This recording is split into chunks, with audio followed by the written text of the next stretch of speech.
أعوذ بالله من الشيطان الرجيم. بسم الله الرحمن الرحيم.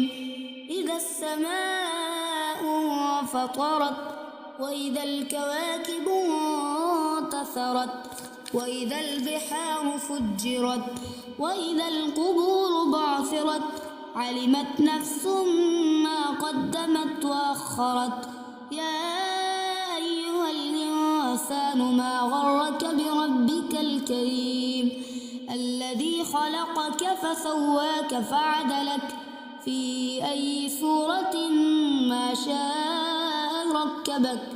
كلا بل تكذبون بالدين وإن عليكم لحافظين كراما كاتبين يعلمون ما تفعلون.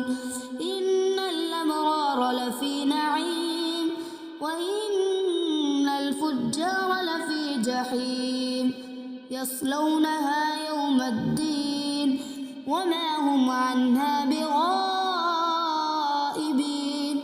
وما أدراك ما يوم الدين ثم ما أدراك ما يوم الدين يوم لا تملك نفس لنفس شيئا والأمر يومئذ لله.